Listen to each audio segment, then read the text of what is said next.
Welcome to the deep dive. Hmm. Today we're going to look at something, well, pretty essential for many of us.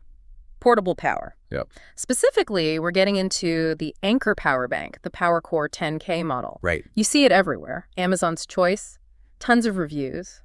Over 100,000, A actually. huge number. So our mission today is, to cut through the noise.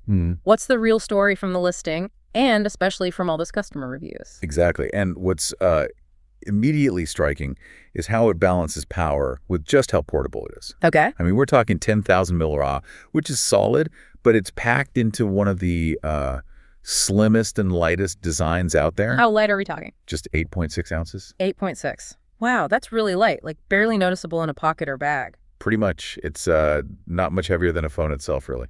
And for people who maybe don't live and breathe MON numbers, what does 10,000 actually get you, like in terms of phone charges? Yeah, good question. So that capacity translates to roughly 2 full charges for an iPhone 15. Okay, 2 charges. Or nearly twice for Galaxy S23. And you can even get over 1 full charge for an iPad mini 6. So it's not just a quick boost, it's like proper multi-charge power for a full day out, maybe even a weekend trip. That's the idea. Big power, genuinely pocket-friendly size. That's sort of the core appeal right there. Got it. Powerful and slim.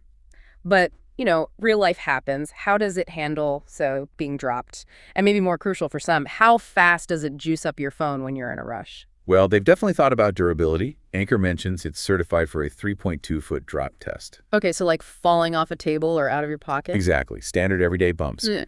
And they said it's scratch-resistant, too. Now, for speed, it uses Anker's own Tech Power IQ and voltage boost. Right, I've heard of those. Basically, they're smart. They identify your device and push out the fastest possible charge it can safely handle, up to 5v3A. And that works on both the USB-C and the USB-A ports? Yep. The USB-C does double-duty input for charging the bank itself and output for your devices. And then there's the standard USB-A output as well. So it's clever charging, not just pushing power blindly. Okay, one thing I saw, recharging the power bank itself takes about 5 hours. Is that typical? A 5-hour figure, yeah, using a decent 5v3A charger. It is something users notice. That's kind of a trade-off, How so? Well, fitting that much capacity into such a slim unit often means the recharge time for the bank itself isn't lightning fast. It's pretty common for 10K banks in this size range. Right. But the flip side is how fast it charges your stuff. Like an iPhone 15 Pro, empty to full in about an hour and 40 minutes. Which is pretty quick. Okay, that makes sense. And specs are one thing, but the real test, like we always say, is user experience. Over 100,000 ratings. That's a mountain of feedback. What are people actually saying day to day? Well, that 4.5-star average across, over 109,000 ratings, it tells you a lot. People are generally really happy. What stands out most in the comments? Portability, definitely. The compact size, the weight, and value for money comes up a lot. People often call it like the ultimate travel companion. I can see that. Yeah, tons of reviews talk about it being a lifesaver on trips, commutes, those moments your phone just dies unexpectedly. I saw one comment calling it a small wonder that kept them going during a work thing when their phone was almost dead. That peace of mind factor. Exactly. That's a huge theme. Now, it's not all perfect praise. As we mentioned, some users note that 5-hour recharge time. Right. And a few wished it had, like a built-in cable instead of needing to carry one, although it does come with a USB-C to USB-C cable. Okay, so minor gripes for some, but mostly positive on the core function. Overwhelmingly positive, yeah. It delivers power reliably when needed. Beyond just charging, are there other, maybe less obvious features that make this, a smart buy? Yeah, absolutely. Anker's added a couple of important things. First, sustainability, it's climate partner certified. What does that mean exactly? It means they've measured, reduced, and offset the carbon footprint across its life cycle. It's a more conscious choice, That's good to see. And then there's safety.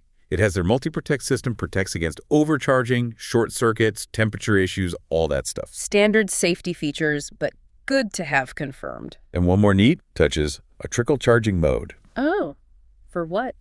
For low-power devices, like Bluetooth earphones or maybe a fitness tracker. It gives them a tiny, steady charge so you don't risk damaging their smaller batteries. Ah, clever. Okay, so summing this up for you, our listener, what's the takeaway? Well, I think this deep dive shows how a device like the Anker PowerCore 10K, while seeming simple, is actually quite well engineered. Right. It's not just a battery in a box. Exactly. It's about balancing that power, portability, the smart charging tech, and even safety and sustainability. It really does seem to empower that on-the-go lifestyle effectively. Proving big power can definitely come in a small, smart package. But it kind of leads to a bigger thought, doesn't it? As we rely more and more on all these mobile gadgets, how much value do we, or maybe should we, place on these portable power solutions? Not just for the charge, but for things like durability, the smart tech, and maybe even that environmental responsibility aspect. That's a great question. It's about more than just keeping the lights on, so to speak. It's about reliability, intelligence, and maybe making a slightly better choice, something to think about.